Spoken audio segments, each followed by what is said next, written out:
Right sir. ఇప్పుడు 2022-23 ఆర్థిక సంవత్సరానికి గాను నీతి ఆయోగ్ ఈ రిపోర్ట్ ఇచ్చింది.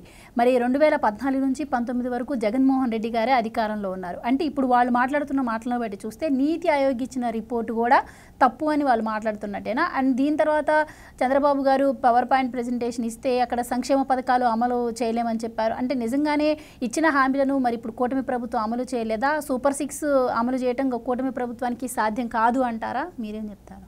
ఒకడు అదేదో మొగుడు తెచ్చి ఒకడు ఏడుస్తుంటేనంట వాడెవడో వచ్చిందంట. అట్లా ఆంధ్ర రాష్ట్రానికి డెవలప్ అవుతుంటే చూస్తూ ఉండలేక ఆ మొగుడు తెచ్చిన లాంటిది అనమాట పక్షి మీడియా, పక్షి ఛానల్. అట్లా రాష్ట్రాన్ని అప్పులు కుప్పలుగా మిగిల్చి ఇక్కడ ఫస్ట్ ఎవరిని అనుకోవాలంటేనమ్మా మనల్ని మనం కొట్టుకోవాలి. ఐ&పిఆర్ మినిస్టరు నేటి వరకు 859 కోట్లు ప్రజల డబ్బు నాకేస్తే ఇప్పుడు వరకు కేసు పెట్టాల. ఒట్టి మాటలు కట్టి పెట్టబోయి గట్టి మేలు తలపెట్టబోయి అన్నటువంటి సూక్తిని మర్చిపోకుండా ఉండుంటే వాళ్ళ పేపర్కి వాళ్ళ అవినీతి పుత్రిక అది తెలుగు ప్రజల ఇసపుత్రికకి దోచుకున్న డబ్బులు రెవెన్యూ రికవరీ యాక్ట్ పెట్టి వారానికి ఒక యాడ్ ఇచ్చి ప్రజల సొమ్ము ప్రజలకి ఇచ్చి ఆ దోచుకున్నటువంటి 859 కోట్ల రూపాయలు రికవరీ చేస్తే ఒక పథకాన్ని ఇంప్లిమెంటేషన్ చేయొచ్చు. దాంతో అంత బాధగా ఉంటే రాష్ట్రం మీద అంత ప్రేమ అనేది కారిపోతూ ఉంటే ఆ నీలి మీడియాకి కూల్ మీడియాకి నేను అంటుండేది ఏంటంటే 859 కోట్ల రూపాయలు ప్రజాధనాన్ని లూటీ చేసిన ఆ సంస్థ తిరిగి ఇచ్చేయండి. ఇప్పుడు మహిళలకు ఉచిత ప్రయాణానికి సరిపోతాయి డబ్బులు. నెంబర్ 2, ప్రజల సంపద అయినటువంటి మొత్తానికి సంబంధించిన ప్రజల సంపద అయినటువంటి 6,800 కోట్లకు సంబంధించినటువంటి భారతీయ సిమెంట్ ఏదైతే వాడుకున్నదో మైన్స్ ఆ 6,800 కోట్ల రూపాయలు తిరిగి ఇచ్చేయండి. అద్భుతంగా మీరేదైతే చెప్పారో ఆ పథకాలన్నీ ఇంప్లిమెంటేషన్ చేద్దాం. అంటే ఎలక్షన్లో ఏ ప్రభుత్వమైనా మేనిఫెస్టో, బైబిల్, ఖురాన్, భగవద్గీత అంటారు కదా, ఎలక్షన్లో ఇచ్చినటువంటి హామీలు 5 సంవత్సరాల కాలానికి సంబంధించినటువంటి హామీలు వచ్చినారు. లెక్కాపత్రం అంతా చూసుకున్నారు. కొంచెం డెఫిసిట్లో ఉంది. ఒకటమ్మిడి ఒకటి మెట్టు మీద మెట్టు, మెట్టు మీద మెట్టు కట్టుకుంటూ అభివృద్ధి ముఖ్యమా సంక్షేమం ముఖ్యమా అని మనం ఆలోచన చేస్తే నా దృష్టిలో అయితే అభివృద్ధి ముఖ్యమంటాను. డెవలప్మెంట్ చేసుకుంటే దాని ద్వారా మనకి ప్రతి సంవత్సరం ఆదాయం వస్తుంది. డెవలప్మెంట్ని పూర్తిగా పండబెట్టేసి రోజు అప్పు చేస్తూ సంసారాన్ని కానీ లాగిస్తుంటే చివరికి ఆత్మహత్య చేసుకొని చావాల్సి వస్తుంది. కాబట్టి రోజు పనిచేసి రూపాయి సంపాదించటం ముఖ్యమా, వచ్చిన ఆదాయాన్ని పంచటం ముఖ్యమా, రోజు అప్పు చేసి పంచటం ముఖ్యమా అనేది కానీ విఘ్నులైన ప్రజలు కానీ అర్థం చేసుకోగలిగితే వాడు బాధ ఏంటంటే ఇప్పుడు వైజాగ్ స్టీల్ ప్లాంట్కి 11,440 కోట్లు వచ్చినాయి. ఆ డబ్బులు అదే ఈడైతే పప్పులు బెల్లాల పథకాలకు ఇసిరేసేవాడు. పోలవరానికి డబ్బులు వచ్చినాయి. ఆ పోలవరం డబ్బులన్నీ తీసుకొచ్చి ఇసిరేసేవాడు. ఆ పోలవరాన్ని ఆడే పండబెట్టేసాడు. అది కాదు పరిపాలన. ఇప్పుడు నేను అంటుండేది ఏంటంటే ఈ రాతలన్నిటికీ కూడా సమాధానం ఉంది. ఆ సమాధానం ఏంటి అంటే అమరావతి కళ్ళ ముందు ఈరోజు జిగేల్మని ఎలుగుతూ రోజు వాడు దాపిట్టిన పునాదుల్లో నుంచి ఇప్పుడే పురుడు పోసుకుంటున్నట్టు అమరావతి నగర నిర్మాణం జరుగుతుంటే కళ్ళు ఇటు చూస్తూ ఉన్నారనమాట. అందువల్ల అమరావతిలో దాదాపుగా 60,000 కోట్ల రూపాయలు పెట్టుబడి పెడితే అమరావతి నుంచి 6 లక్షల కోట్ల రూపాయల ఆదాయం రాబోతుంది భవిష్యత్తులో. ఇది వాస్తవం కూడా సత్యం కూడా. అప్పటికి ఏమవుద్దంటే ఇప్పుడు వీళ్ళు ప్రకటించిన పథకాలే కాకుండా ఇంకో పథకాలు కూడా ఇంప్లిమెంటేషన్ చేసేదానికి అవకాశాలు ఉంటాయి. ఇదే రాస్తాడు కానీ తప్ప ఈరోజు ఇన్ని కంపెనీలు 20 రకాల కంపెనీలు 6 లక్షల పైబడి కోట్ల ఇన్వెస్ట్మెంట్ వచ్చేసి అవన్నీ శంకుస్థాపన జరుగుతూ ఉంటే ప్రజలందరూ కూడా మా పిల్లలకి ఇంక ఉద్యోగాలు వస్తాయి, ఒక 6 నెలలు లేట్ అయినా 1 సంవత్సరం లేట్ అయినా ఉద్యోగాల కోసం ఎదురు చూస్తూ ఉంటే వీడి బాధంట సంక్షేమ పాలన ఎప్పుడూ సంక్షోభానికి దారితీస్తుంది. మేమైతే ఆ మాటకి కట్టుబడి ఉన్నాము. ఏదైతే గతంలో టోటల్గా ఆలోచన చేసుకుంటే అదే సాక్షి పేపర్లో, అదే నీలి మీడియాలో, కూలి మీడియాలో నేను అంటుండే వ్యాలిడ్ పాయింట్ ఏంటంటే ఒక రైతు భరోసానే తీసుకుందాం. రైతు భరోసాలో సబ్సెక్షన్ సబ్ క్లాసులు కిందకల్లా తీసుకుంటూ పోతే 12 పథకాలు ఉంటాయి మేడం గారు, 12 పథకాలు ఉంటాయి. వాళ్ళు ఒకే ఒక పథకాన్ని ఇంప్లిమెంటేషన్ చేసి దాంట్లో కూడా 60% రాష్ట్రం వాటా, 40% సెంట్రల్ గవర్నమెంట్ వాటా అయితే ఇది బాగా మనం వ్యాలిడ్గా గుర్తుపెట్టుకోవాలి. ఆ రైతు భరోసాలో ఈ కలికాల జగనాసురుడు పులివెందుల పాబ్లో ఎస్కోబార్ ఇచ్చిన డబ్బులు 37,500 రూపాయలు మాత్రమే. మిగతా సొమ్ము ఇచ్చింది ఎవరు? కేంద్ర ప్రభుత్వం ఇచ్చింది. అది కేంద్రం వాటా, ఇది రాష్ట్రం వాటా.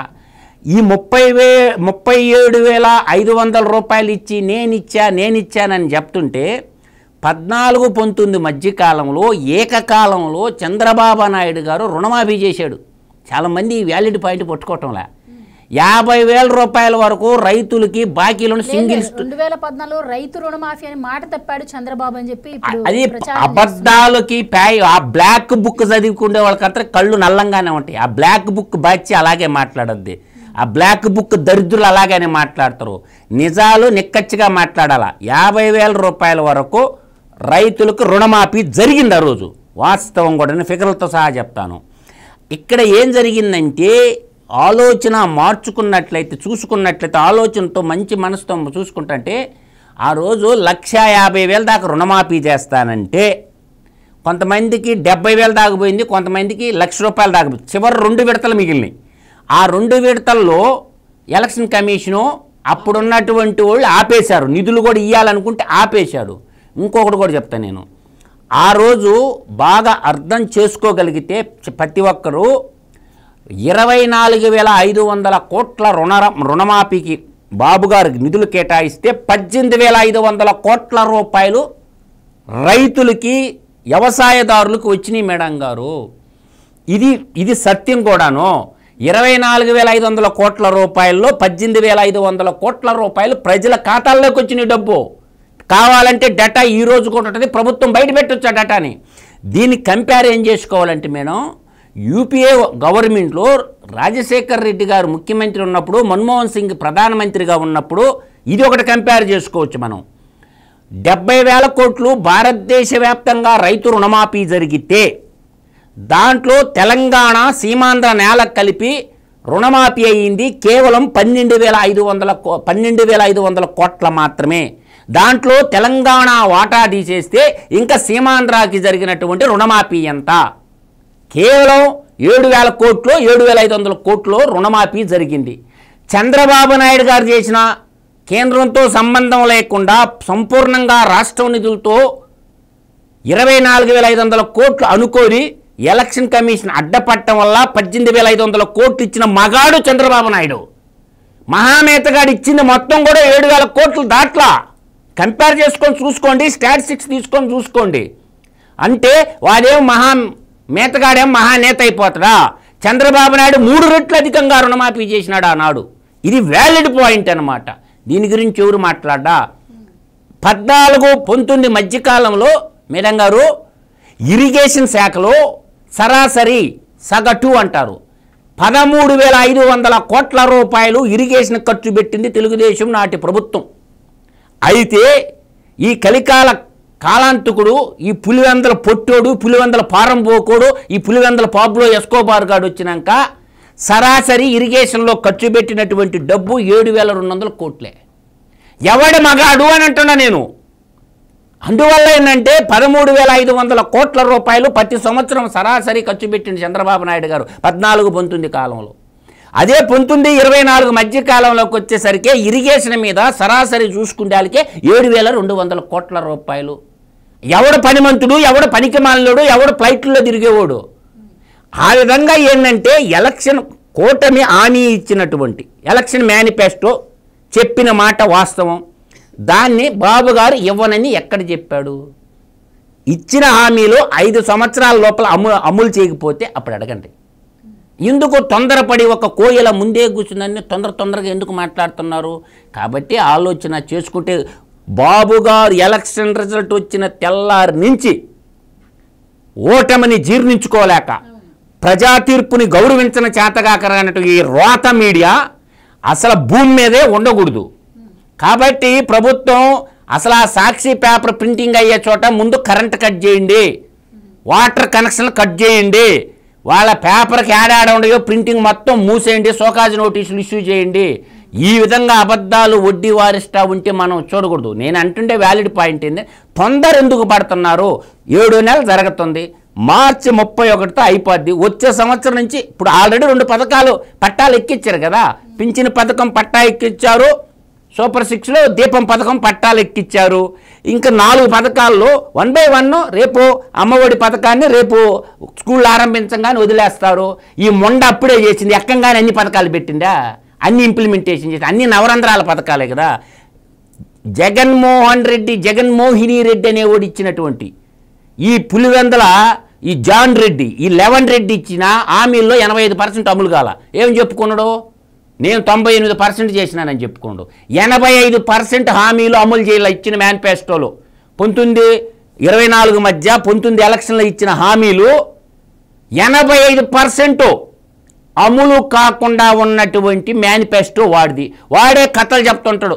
వాడు కథలు పడితే కాకమ్మ మాటలకి కాకల కథలకి దేవుడు వణికెట్టోళ్ళు. ప్రజలు బాగున్నారు, ఏమొద్దమ్మా రేపు వస్తున్నాయి కదా, తొందర ఎందుకు? ఎంపీటీసీలు, జెడ్పీటీసీలు, పంచాయతీలు, కార్పొరేషన్లు, మున్సిపాలిటీలు అతి త్వరలో రాబోతాయి. ఒక్క సీటు గెలవండిరా మీరా, ఒక్క సీటు గెలవండి, అప్పుడు ప్రజాస్వామ్యం పరిడి వెళ్ళొద్దా తేలిపోద్ది. రేపు స్థానిక సంస్థల ఎన్నికల్లో కర్రు గాల్చి వాత పెడతారు ప్రజలు, అప్పుడు అర్థమవుద్ది ప్రజలు ఎవరు పక్షాన ఉండరు. కూటమి ప్రభుత్వం పక్షాన ఉండరా, పక్షి మీడియా పక్షి ఛానల్లో కారు కోతలు కూసినట్టు ఉంటుంది అనేది రేపు తెలిసిపోద్ది. ఒక్క సీటు గెలవమనండి. రైట్ ఈ పాలిటిక్స్, ఈ రాజకీయ నాయకుల వ్యక్తిగత విషయాలు తీసి పక్కన పెడితే ఫస్ట్ రాష్ట్రానికి ఆర్థికంగా ముందుకెళ్ళడం చాలా ముఖ్యం. ఇప్పుడు చంద్రబాబు ముందు కూడా చాలా సవాళ్లే ఉన్నాయి. ఇప్పటి వరకు ఎన్నో పన్నులు చెల్లించడం కూడా చూసాం ప్రజలు. సో ఆర్థికంగా రాష్ట్రానికి గాడిలో పెట్టడం అంటే ఇప్పుడు సామాన్యమైన విషయం కాదు. ముఖ్యంగా దీనికోసం చంద్రబాబు గారు ఎంత శ్రమిస్తుంటే, చంద్రబాబు గారు గతంలో 2014 నుంచి 19 మధ్య కాలంలో రాష్ట్రాన్ని అధోగతి పాలు చేశారు, ఒక్క శాశ్వత నిర్మాణం కూడా చేపట్టలేదు అని చెప్పి ఇప్పుడు వైసీపీ ప్రచారం చేస్తోంది. ఇక్కడ ముఖ్యంగా మరి రాష్ట్రం ఇప్పుడు గాడిలో పడాలి అంటే వృద్ధి రేటు పెరగాలి.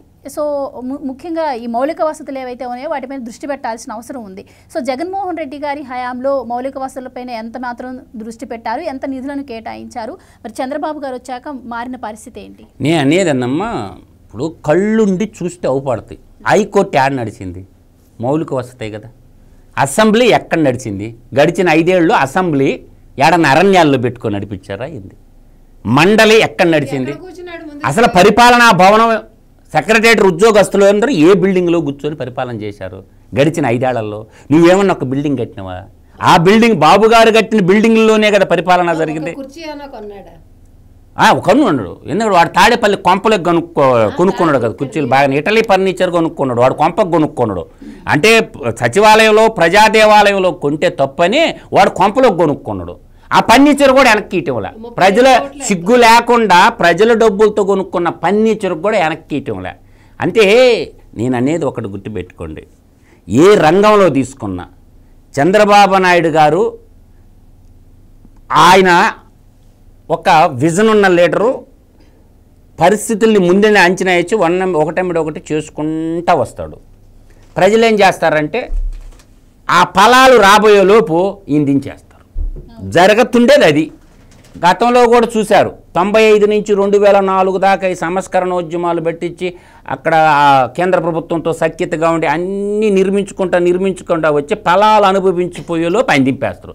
ఆ ఫలాలు ఏంది వాళ్ళకి వరంలాగా ఉంటాయి. ఇప్పుడు చంద్రబాబు నాయుడు ఎగబట్టుకుని అమరావతి కడతాడా?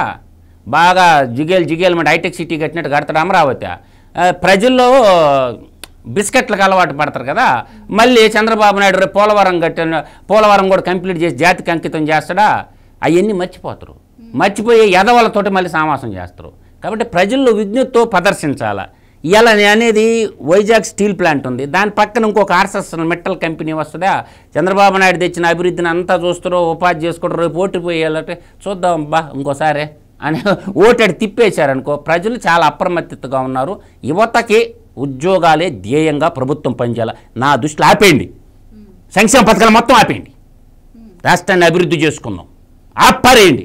ఏమి కాదు, ప్రజలు ఓట్లేస్తారు, ప్రజల పిల్లలకు ఉద్యోగాలు అడుగుతారు, మీరు ఉద్యోగాలు ఏంటి చాలు, ఇంకేం బళ్ళ. ఈ దేనికమ్మా సంక్షేమ పథకాలు, దేనికి నాకు చెప్పండి సంక్షేమ పథకాలు? ఈరోజు కోట్లుకున్నోడు కూడా పింఛన్ తీసుకుంటుండవు, జల్లిని బట్టి ఏ రవతల బారేయాల, కోట్లుకున్నోడు కూడా పింఛన్. ఈ ప్రీవియస్ పథకాలన్నీ కూడా ఓట్ల కొనుగోలు పథకాలు లాంటివి ఆపేయండి, దరిద్రం పోద్ది, రాష్ట్రానికి పట్టిన దరిద్రం ఒడిచిపోద్ది, అన్నీ ఆపేయండి సంక్షేమ పథకాలు. ఎందుకంటే అమ్మ నేను చూస్తున్నారు కదా మా గ్రామాల్లో వరి బండే ఓడికి రేషన్ బియ్యం ఎందుకు నాకు చెప్పండి అమ్మ. వరి బండే ఓడికి రేషన్ బియ్యం ఎందుకో పెన్నా డెల్టాలో నేను చూస్తున్నా. మా ఊరు మొత్తం ఒడ్లు పడతాయి, ప్రతి ఓడింట్లో రేషన్ కార్డు ఉంది. ఏం అవసరం, దేనికి అవసరం? ఓడన్నా తింటాడు అయ్యా. పప్పు మనలో లోపం ఉన్నప్పుడు గోదావరి డెల్టా, కృష్ణా డెల్టా, తర్వాత పెన్నా డెల్టా బోర్ల కింద వరి బండే రైతులకి ఎందుకురా రేషన్ కార్డు? రేషన్ బియ్యం ఎందుకు ఇస్తున్నారు? 43 రూపాయలు పెట్టి కొని అవి ఊరు దొంగల పాలైపోతూ ఉండే. పాదం పాండి ఏ ఊరికి పాదము? అందువల్ల ఏంటంటే సంక్షేమ పథకాలు పిల్లలకి మంచి స్కూళ్ళల్లో చదువు చెప్పండి, డబ్బులు ఇచ్చేది ఏందమ్మా? వాడికి బస్సులు ఏంటి, ఏపీఎస్ఆర్టీసీలో ఎలక్ట్రికల్ బస్సులు కొని బస్సుల్లో తీసుకొని ఇంటికాడ వదిలిపెట్టండి అంతే. అమ్మ ఒడి బళ్ళే ఏం బళ్ళే, అమ్మ ఒడికే పిల్లోని ఉదయాన్నే బస్సుల్లో తీసుకుపోండి, మళ్ళీ తీసుకొచ్చి ఇంటికాడ వదిలిపెట్టండి. ఆ పథకం లాంచ్ చేయండి, శాశ్వతంగా ఉండిపోద్ది. ఈ అమ్మ ఒడి డబ్బులు ఇచ్చేది ఏందమ్మా? దేనికి ఇవ్వాలి అమ్మ ఒడి డబ్బులు? పిల్లోడిని ఏంటంటే ఆటో ఖర్చులు అవుతున్నాయమ్మా పిల్లోడికి స్కూల్కి అడిగి పోవాలంటేనే. అందువల్ల ఏపీఎస్ఆర్టీసీని ఎడ్యుకేషన్కి సంబంధించిన ట్రాన్స్పోర్ట్ సిస్టమ్ పెట్టి ఆ బస్సులో ఇంజనీరింగ్ వాళ్ళు ఎక్కుతారు, డిగ్రీ వాళ్ళు ఎక్కుతారు, తర్వాత అందరు పిల్లలు ఎక్కుతారు కదా, బస్సులు పెట్టండి, సపరేట్ ఎలక్ట్రికల్ బస్సులు పెట్టేసి వాళ్ళు టైంకి తీసుకుపోండి, మళ్ళీ టైంకి తీసుకొచ్చి ఇంటికాడ వదిలిపెట్టండి. తల్లిదండ్రులు అది కోరుకుంటారు. అంతేగాని ట్రాన్స్పోర్టేషన్కి ఆటో వాళ్ళకి 50 రూపాయలు సేఫ్టీగా ఉండదు కదా. ఈ లోకేష్ గారు కూడా ఆలోచన చేసుకొని బస్సులు పెట్టేయండి. డిగ్రీ కాలేజ్ వాళ్ళు ఎక్కుతారు, బీటెక్ చదువుకునే వాళ్ళు, ఎంబీఏ చదువుకునే వాళ్ళు, ఎంసీఏ చదువుకునే వాళ్ళు, వాళ్ళందరూ ఎక్కుతారు, వాళ్ళకి స్పెషల్ బస్సులు పెట్టండి. అందువల్ల ఏంటంటే నేను అంటుండేది అమ్మ ఒడి పథకాన్ని ఇలా మలచండి. అంటే నిజం చెప్పాలంటే ఈ 5 ఏళ్లలో ఏపీ ప్రజలు కూడా సంక్షేమ పథకాలకి అలవాటు పడిపోయారు. సో వాళ్ళ మైండ్ సెట్ను కూడా మారుస్తూ అభివృద్ధిపై దృష్టి పెట్టి వాళ్ళ మైండ్ సెట్ను కూడా మార్చాలి, అభివృద్ధి వైపు వాళ్ళను కూడా ఆలోచింపజేసే విధంగా ఉండాలి. నేను అనేది అమ్మ ఒడి పథకానికి సంబంధించిన వ్యవహారం చెప్తున్నానమ్మా. 10th క్లాస్ చదువుకునే పిల్లలు మండల హెడ్ క్వార్టర్కి పోతారు, ఇంటర్మీడియట్ చదువుకునే పదులు మండల హెడ్ క్వార్టరానికి పోతారు, తర్వాత ఏపీ మోడల్ స్కూల్లో ఇంటర్మీడియట్ దాకా ఉంది. వాళ్ళకి ట్రాన్స్పోర్టేషను ఇళ్ళ దగ్గరకు వచ్చే వాళ్ళకి లేదంటే 6,500 కోట్ల రూపాయలు ఇంటిగ్రేటెడ్ హాస్టల్ కట్టండి. 6,500 కోట్లకి ఎన్ని హాస్టల్ కట్టొచ్చో నాకు ఆలోచించుకోండి. 6వ తరగతి నుంచి ఇంటర్మీడియట్ దాకా 6,500 కోట్లకి మేడం ఉచితంగా పంచుకునే బదులు ఎన్ని ఇన్ఫ్రాస్ట్రక్చర్ కట్టొచ్చు. అట్టా ప్రతి సంవత్సరం కట్టుకుంటా పోతే 5 ఏళ్లకే రాష్ట్రం అంతా స్కూళ్ళు ఏర్పడిపోతాయి కదా. ఇంటిగ్రేటెడ్ స్కూల్ కట్టాలా, అమ్మఒడి పథకం ఎత్తిపారేసి ఇంటిగ్రేటెడ్ స్కూళ్ళు కట్టాలా.